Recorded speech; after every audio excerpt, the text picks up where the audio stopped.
Bismillahirrahmanirrahim. Assalamu alaikum. I welcome you all to the 12th lecture of the course Management, Organizational Policies and Practices. Before we go to the lecture 12, I would like to give you a recap of lecture 11. So during the lecture 11 we covered different contemporary motivational theories, and before that we had done the traditional motivation theories or the old theories of motivation, and we also in these two lectures we try to make a comparison between the old theories of motivation and the contemporary theories of motivation. So the contemporary theories of motivation that we discussed during our 11th lecture, we started off with the reinforcement theory, which states basically that how it is not a cognitive theory. We studied that it is it tries to give an explanation on how the changes in the employee behavior, they can lead to different outcomes for the organization and for the employee. So contrary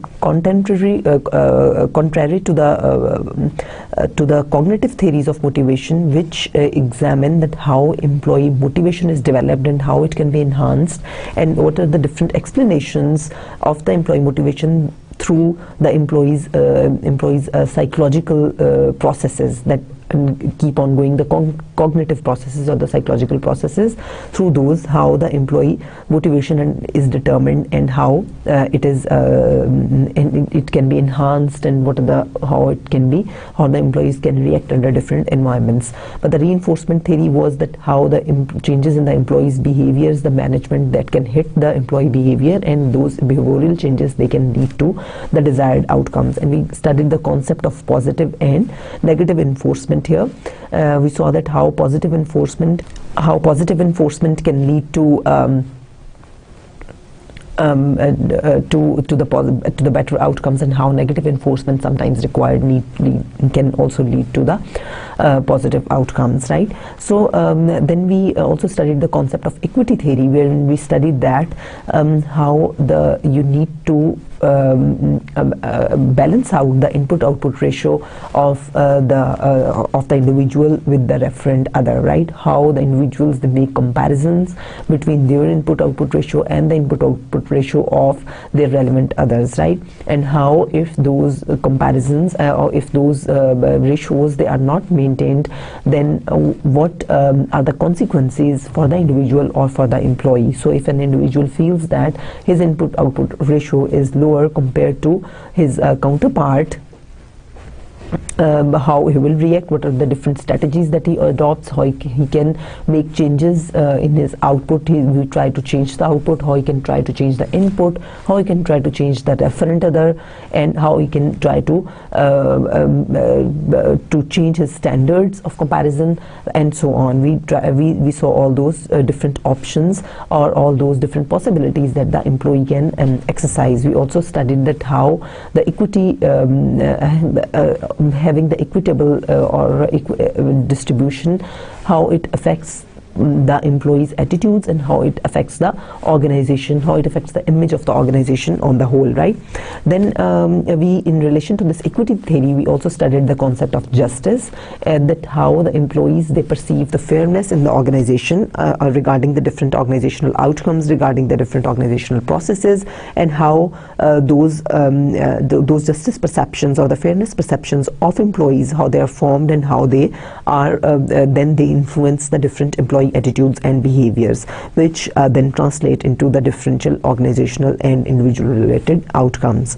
So related to justice, we studied the concept of distributive justice, where which is related to the outcomes, the distribution of outcomes, and we studied the concept of procedural justice, which is justice related to the processes that are being used in arriving at the outcomes by the organization. And then we studied the concept of interpersonal justice or interactional justice, where we saw that how the interpersonal treatment of the employee perceptions of the interpersonal treatment that he receives from his supervisor, how that can influence his outcomes. his attitudes and his outcomes and his behaviors, right? Then we had we studied the concept of expectancy theory, wherein we studied that how the employee before he starts doing some task, how it is important for him to link the input that he is going to make, or to link the effort that he is going to make to the outcomes that he would be receiving for those effort or for those input. So how important it is for him that the input or the effort that he is going to make in doing some task, that will lead to certain performance, and that performance will lead to certain rewards, and those rewards will also be valuable for the employee. So the value of those rewards is important. One, that he will be able to achieve at that at those rewards, and as to those rewards, they are valuable for him as well. So this theory also has, we had a discussion that how important it is for the managers to understand what are the implications of this theory and all the other theories of motivation for the managers. They have their own contributions and they have their own implications for the managers. So from this expectancy theory, we saw that how the different employees, they can value different outcomes or different rewards. So carrot and stick policy, that is not going to work for everywhere, and the managers, they should not use that policy everywhere for every kind of employee, right? So for some employees, some output or some reward, that might be a motivating factor, and for some others it may not be a motivating factor, right? Then we also had a discussion on the job characteristics model, which basically the model states that how we can design the jobs to motivate the employees. So how the work processes, work schedules, work routines, and the characteristics of the job or the characteristics of the work of the employee, how it itself can be motivating for the employees. And under this we saw that how the jobs, they can be enriched. We studied the concept of autonomy at workplace, task significance, skill variety, the importance of feedback, how all these different aspects, how they lead to the motivational states. They create such psychological states, and they create such meaning of fulfillment for the employee, that they ultimately result into the better employee attitudes, more job satisfaction, better commitment from the employees, and better performance on the whole from the employees. So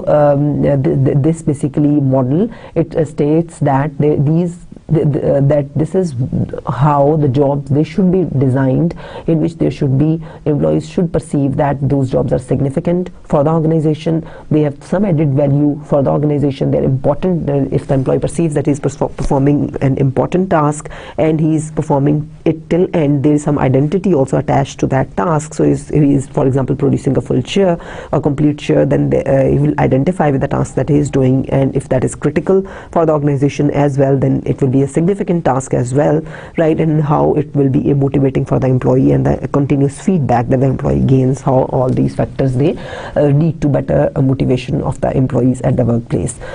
So we saw the concept of how the different jobs, they can be redesigned, and we also studied the concept of this different alternative work arrangements that are available, that can be available to the employees in the organization, right? We studied that how the job sharing can be done, and we also studied how telecommuting can be done, and what are the flex times, how the different organizations can offer, what are the different advantages and disadvantages of all these different possibilities that the employer can offer to the organization. So there are both advantages and there are downsides for the organization for offering for redesigning the jobs into this kind of aspects. We had a detailed discussion on how it works, right?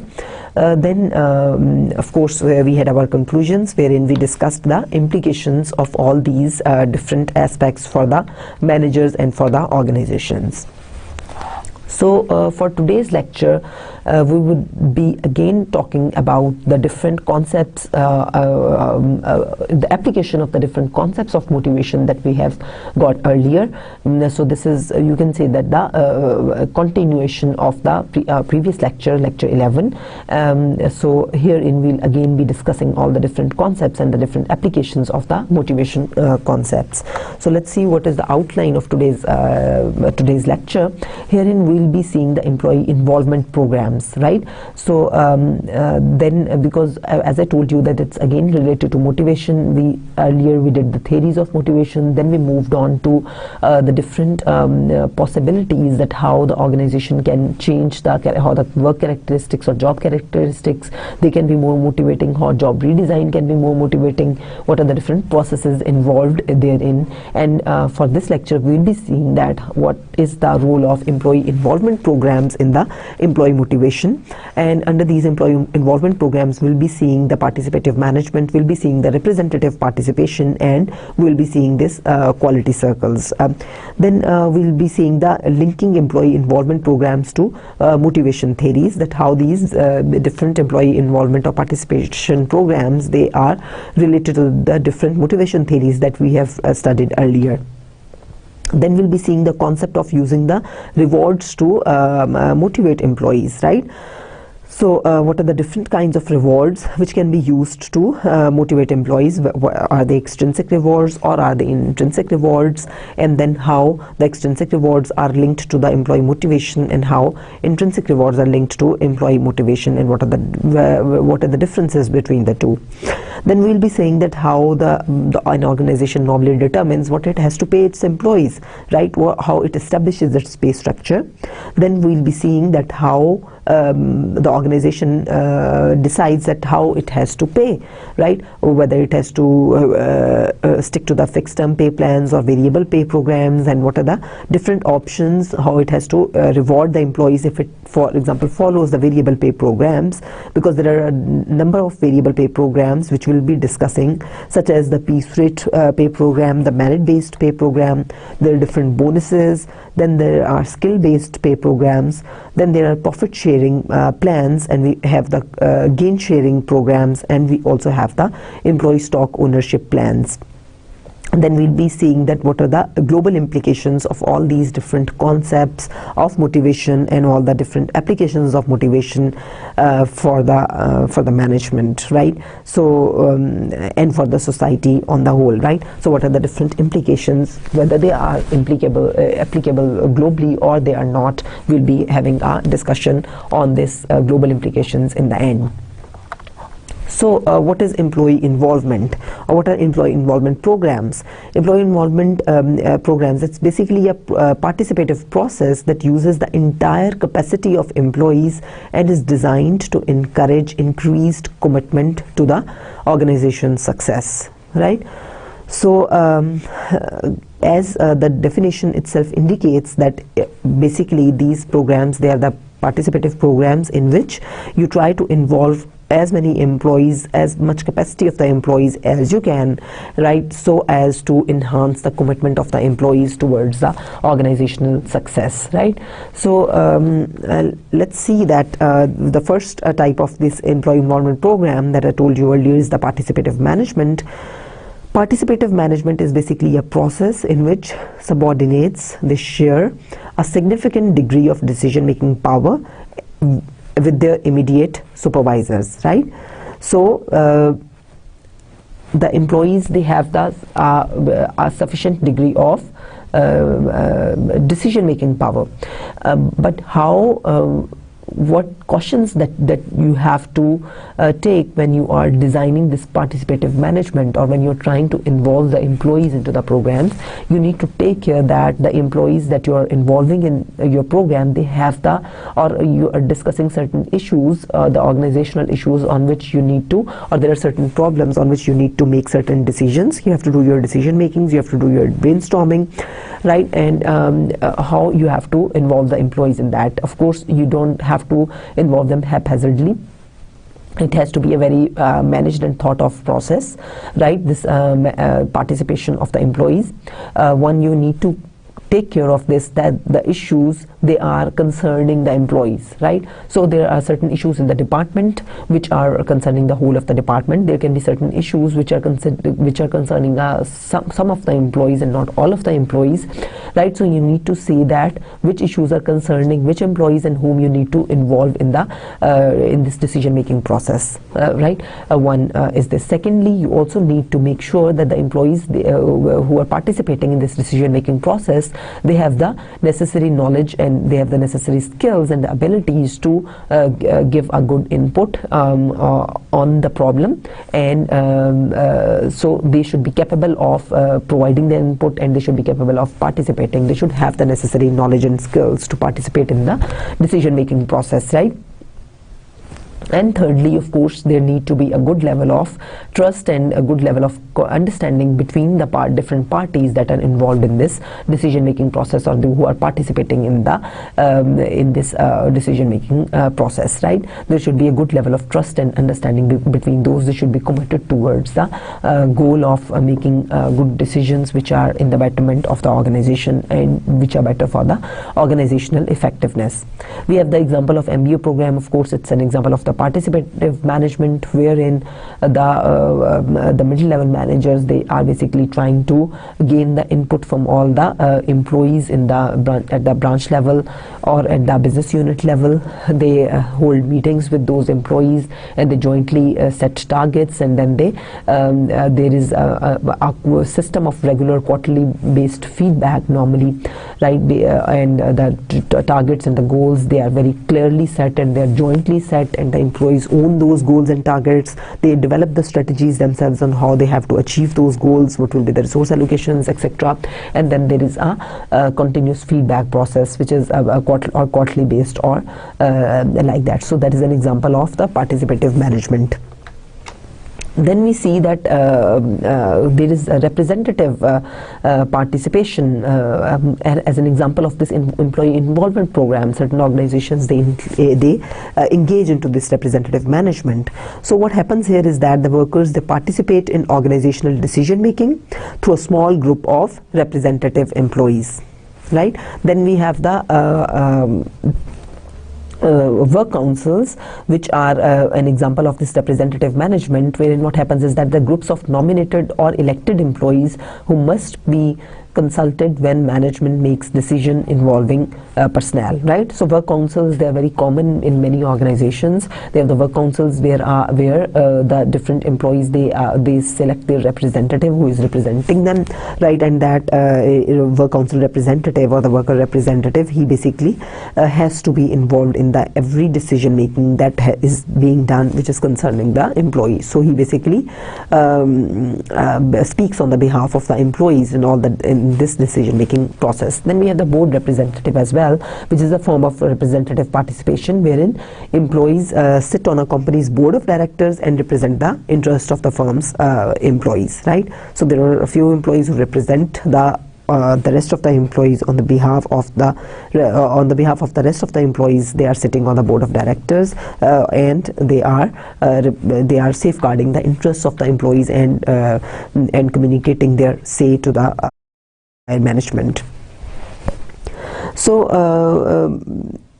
the question is that does this representative participation, wherein we saw the two ways of representative participation, such as the work council and the board representatives, do they really represent the employee, or do they really ensure participation of the employees in the managerial decision making or in the organizational decisions, right? Is it really participative or not?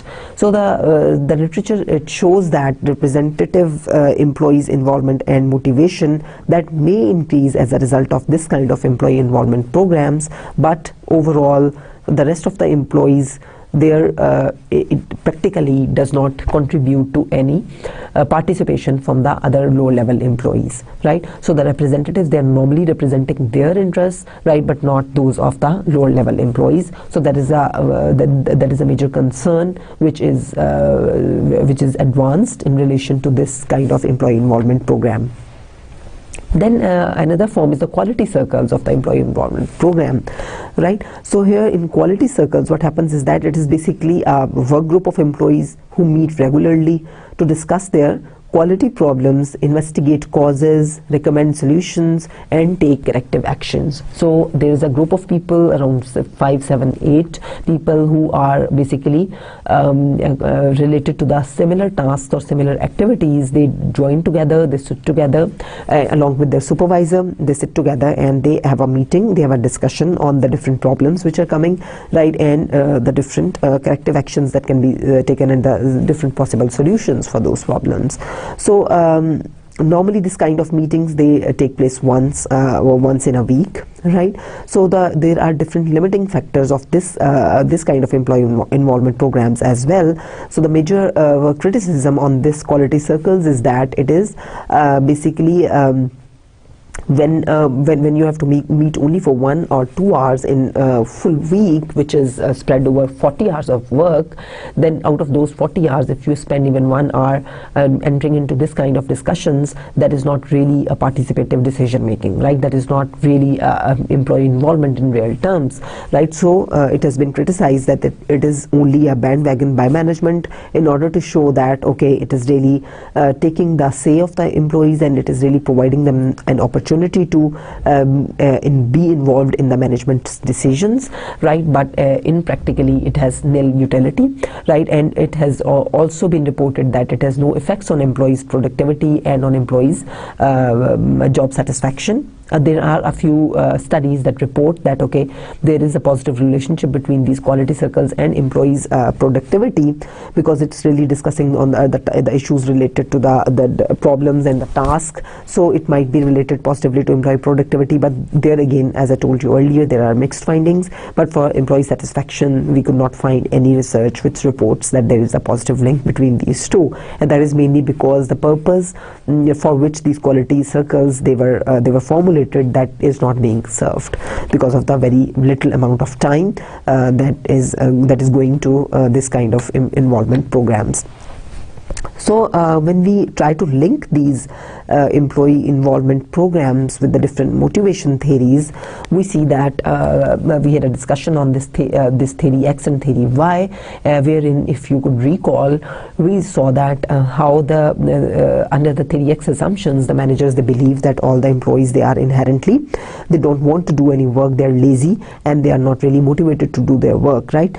And under theory Y, we saw that it is based on the assumptions that the managers have, that the employees, they basically they're willing to do the work, they're happy to do the work, they are intrinsically motivated to do their tasks. So to take tasks from them, you should provide them the conducive environment wherein they can really make their participation, and as a result of which they can be really productive for the organization. So provide them the job environment, provide them the characteristics in the job which are really enriching for them, which are an enriching experience for them, and as a result of which employees, they can really perform, right?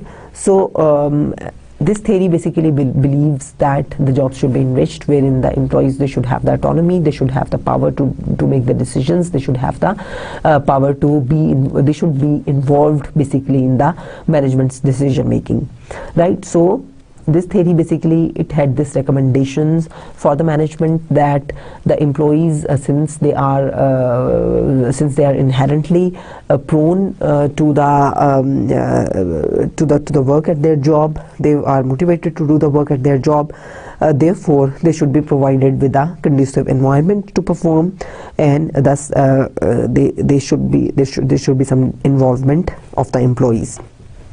And then we studied the concept of the ERG theory, which is about the different needs of the employees, as we saw earlier. That is the existence needs, the relatedness needs, and the growth needs of employees. We also saw how these different categories of needs, they are related to the different employees' motivational to the different employees' needs in the need hierarchy theory. And we saw that these 3 different categories of needs here, they basically don't need to be they don't need to be simultaneously they don't need to be fulfilled one by one. So they are not in a strict hierarchy. So the employees, they must be they can follow all these three different kinds of needs simultaneously, right? As a result, we see that this theory basically says that the employees, they have the growth needs as well, which is the need for self-actualization, right? And for those kinds of needs to satisfy, especially for your growth needs to satisfy, you need to have a challenging and you need to have an enriched work environment wherein there should be employee involvement, where there should be employee autonomy, where they should have some independent decision-making skills, the decision-making power. There should be participation from the employees, and where the jobs, they need to be enriched, we can say, on the whole, right?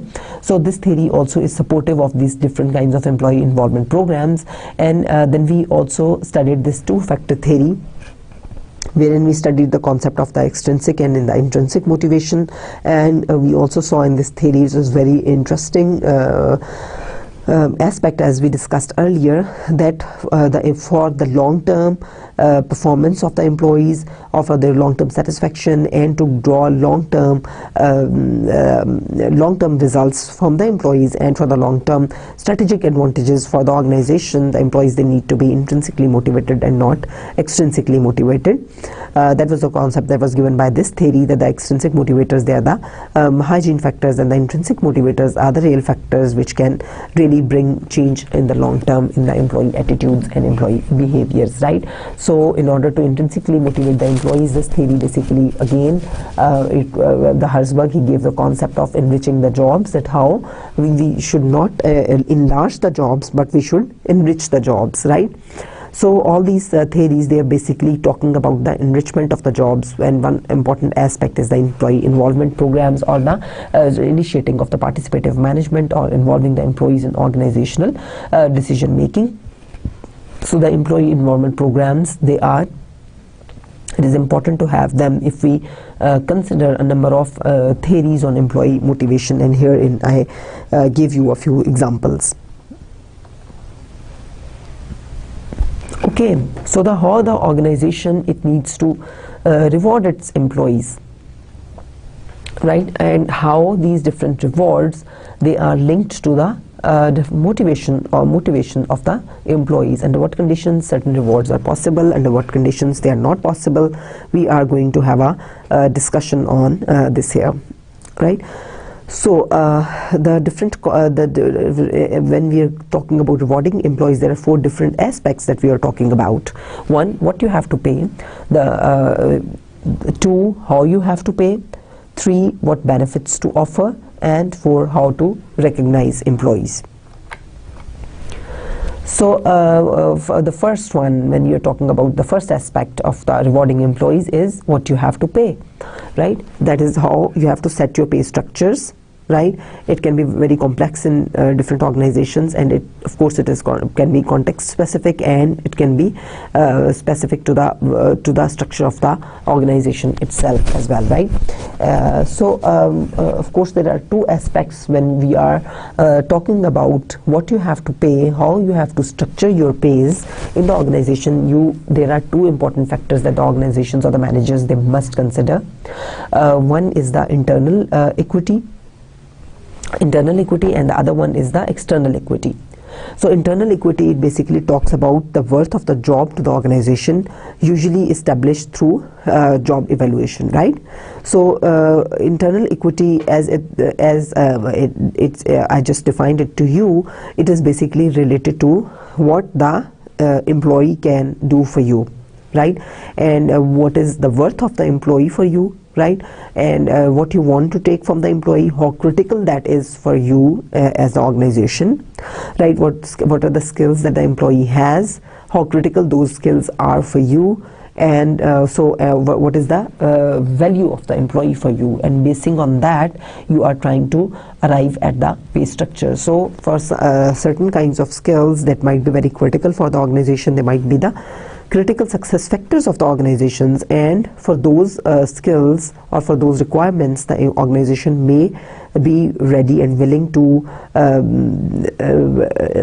offer very high, very lucrative salaries, right? So its pay structure for certain kinds of jobs which are really critical for the organizational existence, that might be very lucrative, and for certain other kinds of jobs which are not that critical for the organization, which are really easily available, where the resource flow is very easily available, then therein it might set a pay structure which is not very lucrative, right? So what is the relative contribution or value of that particular task or job for the organization? Organization has to consider this in its mind, or it has to consider the internal equity in mind when it is deciding on the pay structure that it is going to settle. Then the other aspect is the external equity. External equity is basically the pay equity which is with reference to the industry competitors, right? What is the industry paying, right? How are your competitors paying? Of course, this question is a very integral part of this decision making, that what you have to pay or what structure you have to establish. Because if you'll be overlooking this external equity, it can be really harmful for the organization, and it can prove to be a strategic loss for the organization. Because if you are not offering the salaries which are compatible to your competitors, then the employees, they will be continuously be on a lookout for another job elsewhere where they are paid better, right? And the turnover is expected to rise, and there are negative consequences of the turnover for the organization. We all know in terms of the different kinds of costs that the organization has to bear when an employee leaves the organization. The competitor can himself approach the employee, right, and offer him the lucrative benefits, and the employee can be poached away by the competitor, right? Or even if the employee stays within the organization, his morale might become very low, and he might be not be a good performer. He might not give that much productivity in order to keep his input-output ratio intact with that of the input-output ratio of his counterparts who is in somewhere else in the industry, with some other firm in the industry. So you have to keep this external equity also in mind when you are arriving at this pay structure, right? But there is of course a challenge, or there is a trade-off when we are talking about this balance in the external equity. Because for some jobs, as I told you, that it also has to be context specific. So for some jobs or some industries or some kind of firms who are following a particular kind of strategy, for example, there are very technology oriented firms, right? Maybe that is a low cost firm, right? But there is a technology oriented, high capital intensive firm, right? Which is where the dependence is highly on the advanced and very specialized kind of machineries instead of the labor or instead of the manual labor. So the labor is very less and the capital is very high, but the labor that is less, the organization needs to have that labor in very skilled proportion, right? So that labor that needs to be highly skilled and highly educated, and these highly skilled and educated labor is of course expensive as well, right? So for that organization, in order to achieve its strategic goal of being a cost leader, right, in the market, right, as well as attracting the educated employees or the qualified workers, highly skilled workers at very high cost, right? How it is going to attain a balance between the two? Of course, for this kind of firm, it would be wise to hire the very skilled labor at very high prices in the market, right? It should hire them so that those people, they can perform well at the different kinds of technology or with the machinery. They can play well, they can well process those that information technology and that machinery, so that can lead to an efficient and effective outcomes, right? On the other hand, if in an attempt to keep its costs lower, because it is a low cost firm, if the firm mistakes its hiring, right? It does not do the efficiency, it does not do the good hiring, a smart hiring. What it can do is that it can hire that cheaper labor who is not that much skilled.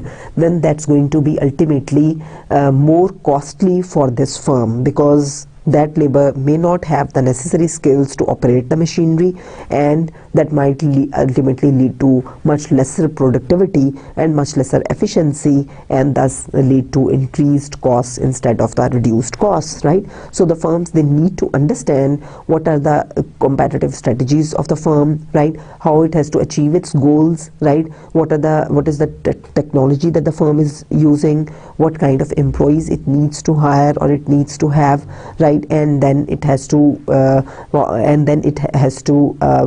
make this decision of arriving at the pay structures basing on what kinds of employees, what kind of skills it requires, and what kinds of pays it has to offer those different employees, what is their value to the firm and what is their value to the external competitors, or how is the labor market, in other words, right? So related to this, I would also like to discuss with you that it may not be much easy for the small firms who are also capital intensive to hire the labor force, a very skilled labor force, which is very expensive. Just the example that I told you just now, if I just continue with that example, then for the large firms, it's not difficult to keep the best employees at higher pays, at higher salaries, right? And to keep them with you, to retain those employees, right? They afford to do that. But the small firms, they do not afford to, they may not be able to keep the best talent at the highest price. It may not be possible because it may not afford it, the smaller firms. So it's a challenge for the smaller firms how it has to strategically manage in this kind of situation, right? Then of course there are lots of pay differences. There are certain firms who are the pay leaders, and then there are certain firms who are the who do not pay that well. They are the followers. Again, it depends upon the strategy of the organization, what it means for an organization if an employee leaves it and it goes elsewhere. What are the chances, what is the labor market in that kind of different kinds of particular skills that are available, what is the resource flow, how much is the your dependence on those particular resources. And there are a number of factors that you keep in mind while choosing your strategies, whether you have to be pay followers or you have to be pay leaders, right? Walmart, you are all familiar with. It's one of the biggest retail retailers in the world, right? And how they are basically outsourcing all their labor to China, right? And most of their products, the other products in the Walmart stores in America, that is around more than 80% is coming from China, and they are the pay followers. They are not the pay leaders, right? They pay less compared to the other retailers or compared to their competitors, right? So it is a strategic decision, why and how you have to make it. Then we see that the different how you have to pay, right? There are a number of options. There are a number of variable pay programs that are available to the organization. These variable pay programs, increasingly there are many firms there are many international firms that are such as Walmart. I gave you an example. We have the IBM, we have a number of other companies who are switching to these variable pay programs because of the different advantages that these programs offer.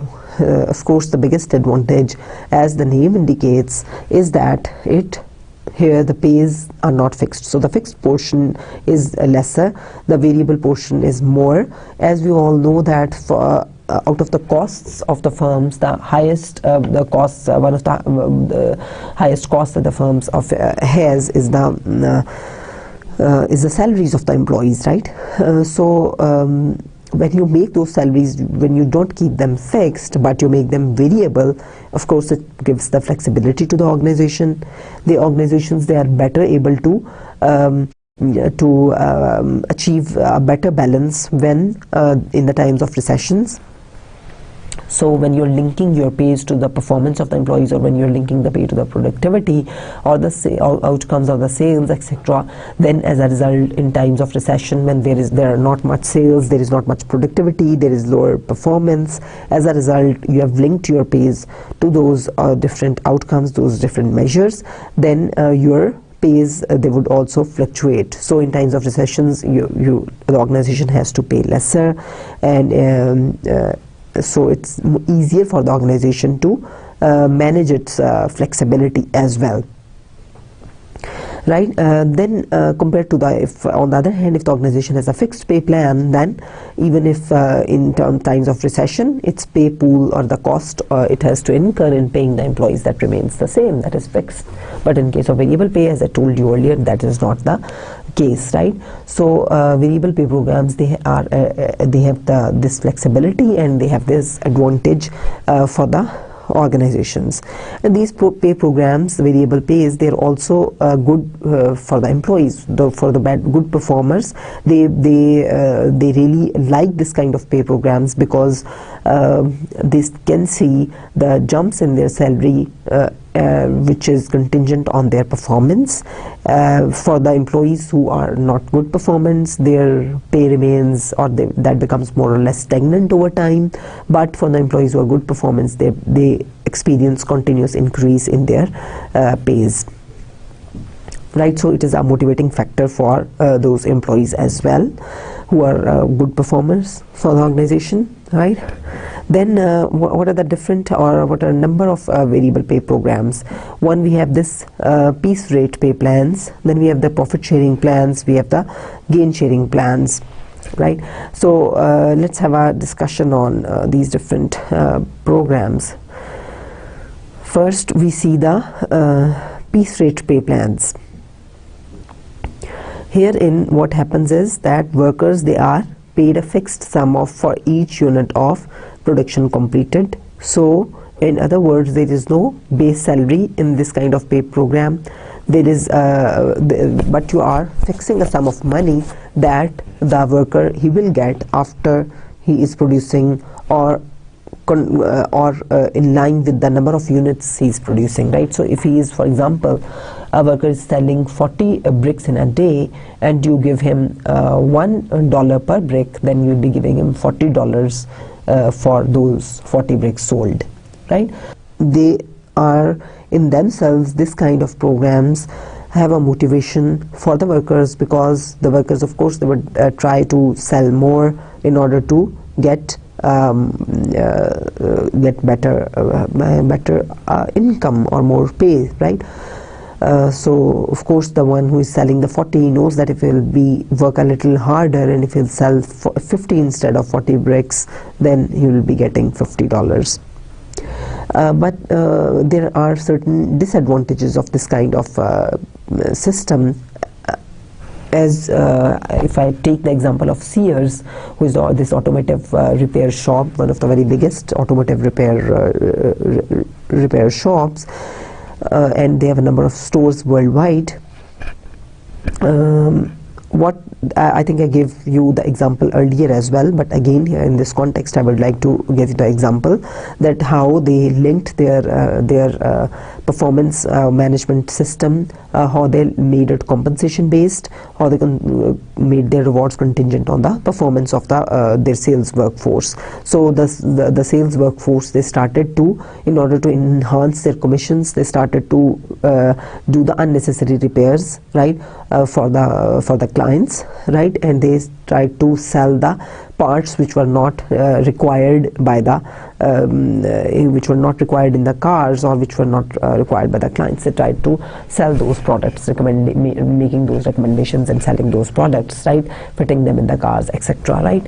So which was and billing the clients very heavily where that was not needed, right? But they tried to increase their sales so as their own commissions, that those can be increased. But it earned very bad reputation for the Sears, right, and it earned a number of complaints from all around the world from the Sears clients and or the Sears customers, and as a result the management abandoned this system in Sears. So everywhere in management, it needs to consider that in every kind of job is not made for this kind of plans, the piece rate pay plans. So they have to be very careful how they have to tie their compensation system and where they have to offer what kind of incentives and benefits, right? Then of course it's not again feasible for different jobs as well. Like a footballer, he may not be ready to get a piece rate pay package from his league to which is tied to every win. So a footballer, for example, there's their salaries, they are fixed. For example, they will be taking $500 right, irrespective of they play that month or they don't. So their salaries are fixed, right, irrespective of whether they play or they don't play, or they win or they don't win, right? But if you try to link up the salary of a footballer with the number of wins that he has made, right, that for every win you will be getting $200, right, the footballer is not going to accept it, right? So and it will be very discouraging and demotivating for the footballer. So all kinds of jobs, they're not made for all kinds of pay plans, right? You have to be careful how and where you have to devise your pay program. Then the merit-based pay. So what happens in the merit-based pay is that unlike the piece rate pay plan, which are linked to the objective outcomes, here these are linked to the individual performance, that is the performance ratings of the employees, right? So these kinds of programs, they're increasingly common nowadays. You can see that the companies are increasingly tying their performance, their rewards to the performance of the employees, right? Of course, they can be very motivating for the employees if the employees perceive that these programs, they are the perception of the performance appraisal process, the fairness of the performance appraisal process, that should be there. It should be perceived by the employees that it is a fair process is being used. Second, the measures that are being used to appraise the performance of the employees, they're very important, right? How the performance system it has been designed, right? So against what criteria the performance is being measured, or do those criteria really actually measure the performance, right? So the validity and reliability of the performance appraisal system is very important, as well as the perceived fairness and the transparency of that system is very important. So sometimes this system, it becomes prone to the political manipulation of the managers, and the employees, they do not get what they actually have performed, right?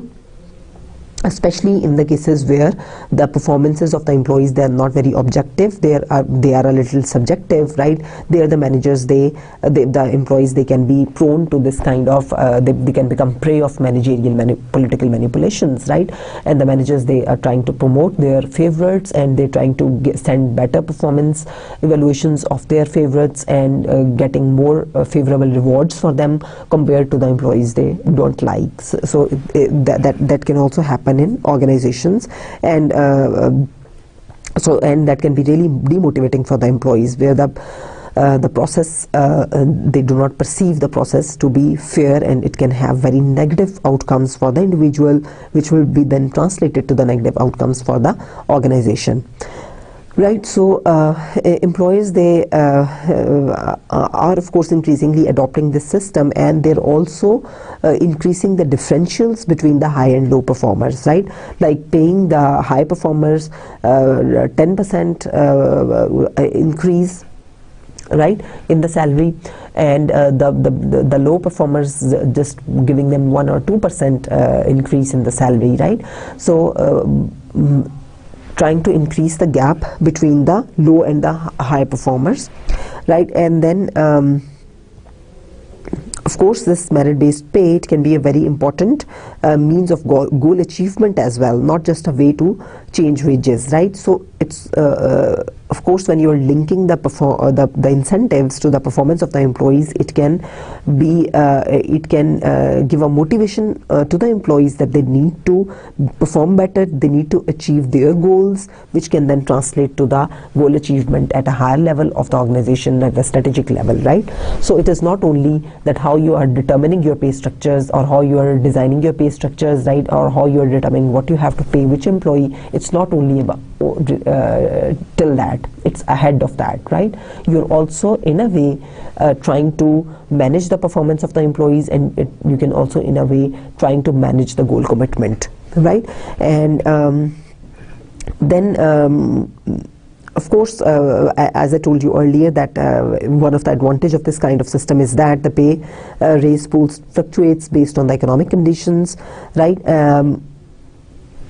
But so if the economic conditions, they are good, we saw that the one flexibility that it offers to the organization is that in terms of the economic downturn, the variable costs also reduce. But when the organization is following this kind of variable pay plan, what happens is that the employees who are performing very good, but in case of economic downturn, their pay pool, the organization's pay pool has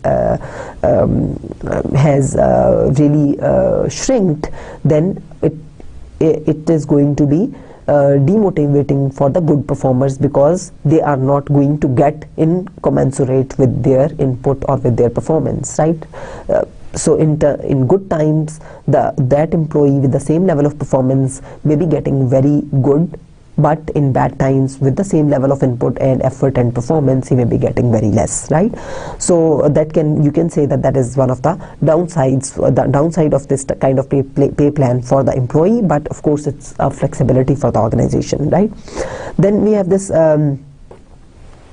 Next is the bonuses there, which are another form of how you reward your employees. So of course, their bonuses, they are important component in many jobs for the overall pay. So they are basically they form a part of your job contract. In many organizations, they have made it part of the job contract. Then there are the net of these bonuses that is increasing from not only from the higher ranked jobs but also to the lower ranked jobs. And the advantage of this bonuses is that they reward employees for recent performance but not for the past year performance, as in case of merit based pay. So where for your last year's performance, you are being evaluated after 1 year and then you are being paid, right? So but downside of these bonuses is that employees, they may start viewing them only as pay, and it may not be motivating for them, right? So when sometimes the organizations that not make these bonuses as part of the employment contract, and as a result, employees, they start seeing it as a part of their pays, right? So it's not very motivating for the employees then. Then we have the skill-based plans. Here, certain organizations, what they're doing is that they are linking the pays of the employees with the skills of the employees. So the more multi-skilled the employees are, the better pays they will be having, right? So the different organizations, they have basically, they set a number of skills that the employees, they need to learn, and then their pays, they would be linked to those skills, right? So of course, it has certain advantages for the organization. Well, the first is that it provides the functional flexibility to the organization. So when the organization encourages the skills learning of multiple skills of its employees, then of course it can do this job rotations, right? And it can easily take different tasks from a number of different employees, right? And it becomes less dependent on one employee for a task, right? When a number of people can do it, and when a number of people, they have the understanding of all those different tasks, it is easier for those employees to communicate with each other, to understand each other, right? To a shared understanding, creation of a shared understanding becomes easier, and it's a better organization is better able to make this problem solving. It can improve because the different employees, they have the knowledge on the different issues, right? So there are a number of advantages of this kind of skill-based pay plans, but it lessens the protection of territory behaviors, basically, right? That just in the case of the organizations which are really designed around the functional units, where one person is performing standardization of tasks and one person is performing one specialized activity, and he doesn't know what the other department or other unit is doing, so that the communication is very poor, right? But in here, there is lessening of this protection of territory thing, right? And then meets the needs of employees for advancement without promotion. right? Because the employees, they are basically, you're not the organization is an incentive for it, na? Because the organization is not promoting the employee, but it is at the same time providing the opportunity of advancement to the employees, right? Their employability is increasing, right? Then it leads to performance improvements as well when the skills of the employees, they are improving. But there are certain downsides of the skill-based pay plans as well. So the first one is that they lack additional learning opportunities that will increase employee pay, right? They're continuing to pay employees for skills that have become obsolete, right? Of course, when you're linking your skills with your pays with the skills, if an employee learns a skill, you have to pay him, keep paying him even when that skill becomes obsolete. The technology has become obsolete and now there is new technology, and that the old technology, the old skill has become obsolete with the old technology, right? So, but you have to keep paying the employee for that, right? Then paying for skills which are of no immediate use to the organization, that can also be the case. And sometimes a number of employees, they have attained all those skills that the organization requires, and organization doesn't need all those skills from all the employees at all times. So sometimes it can be really costly for the organization as well, right? Because when it's not drawing the added benefits of those skills from all the employees who learned it, then in that case it would only be a cost for the organization, right? And paying for a skill not for the level of the employee performance, for the particular skill, right? So these are a number of downsides of this skill-based plan. Then of course, these different theories, they are also linking these skill-based plans to the motivation theories, right? Such as we discussed the reinforcement theory, we discussed the ERG, the McClellan's theory of need for achievement, and then we had a discussion on the equity theory.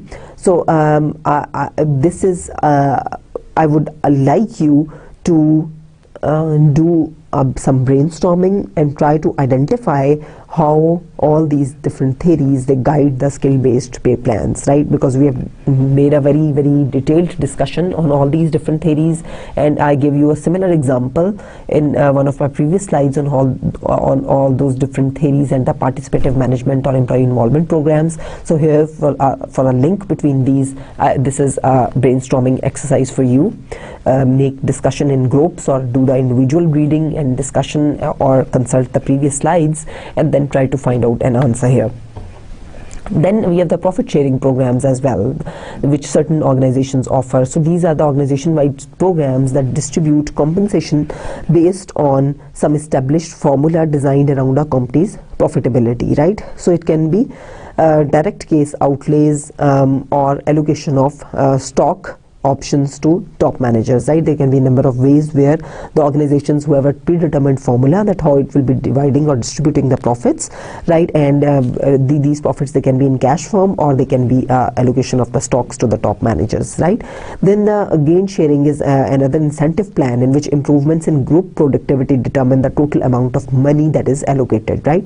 So this is basically gain sharing as opposed to the other different rewarding programs. It is herein what's happening is that you are really focusing on the group activity and group productivity and then rewarding the employees, right?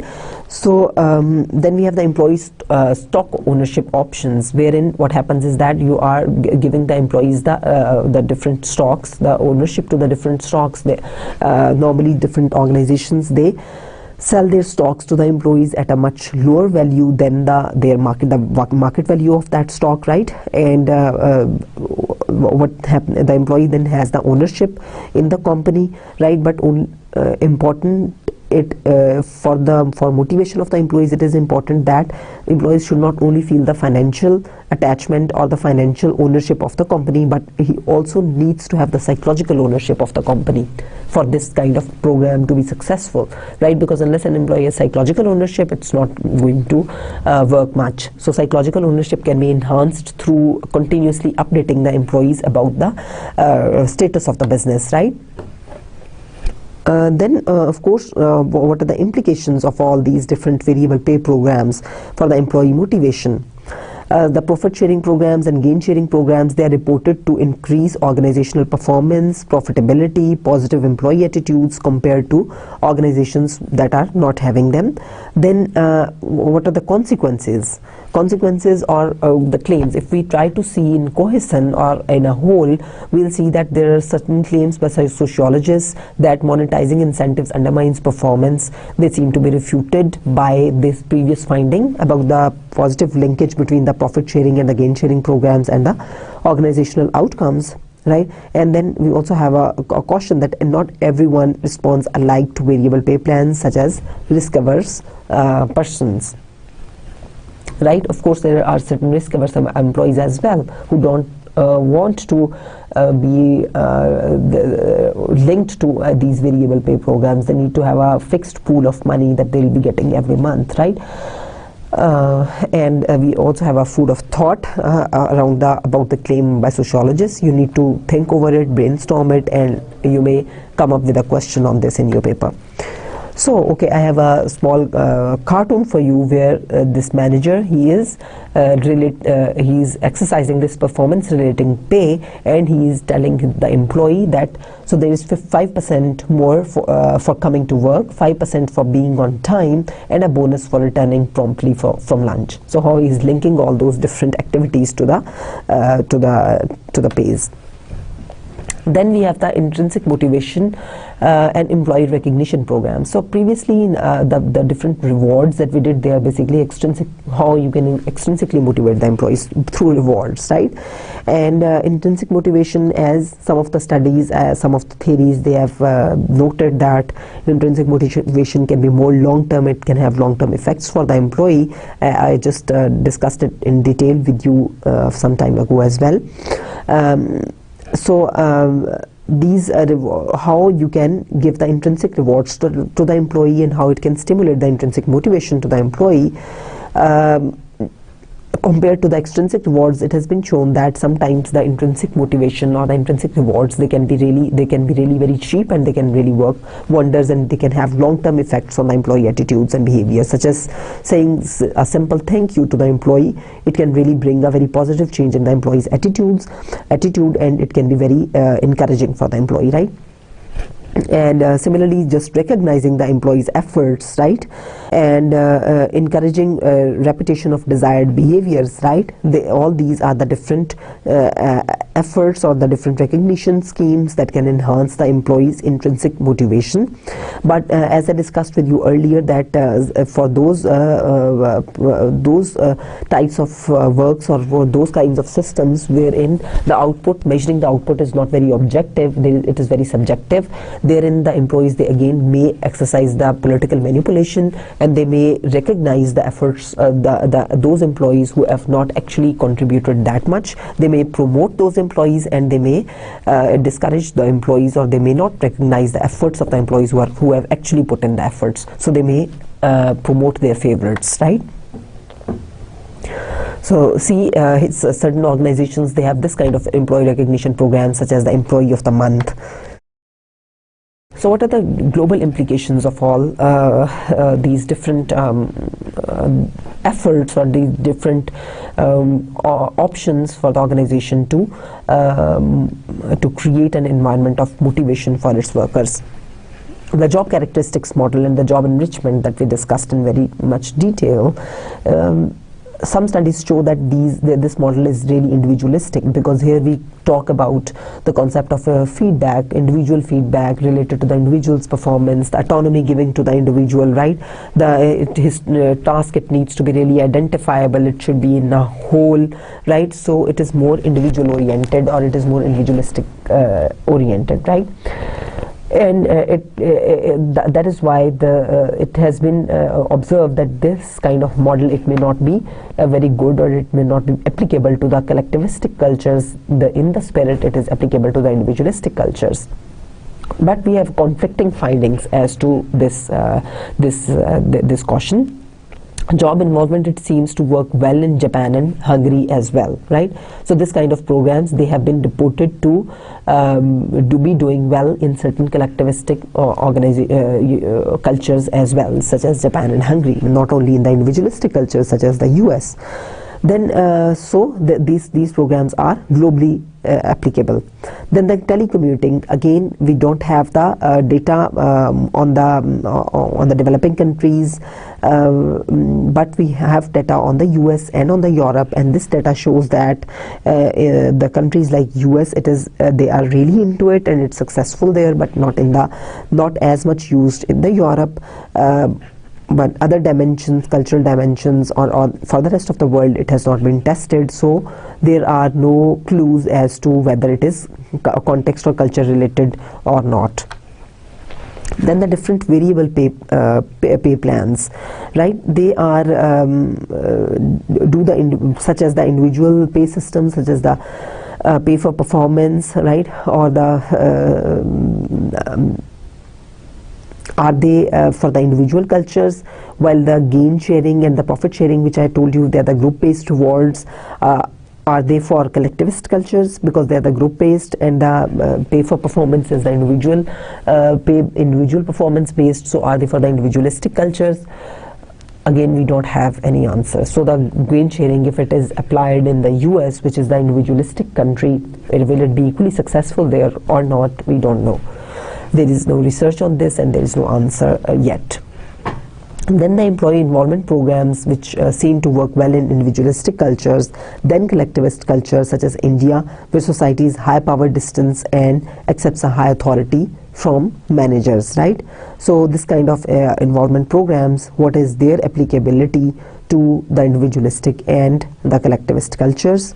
So what are the different implications for managers in order to motivate the employees? Of course, the managers, they need to understand that there are different employees are different, their needs are different, and they attach different value to different outcomes, and they need to individualize their relationships with those employees, right?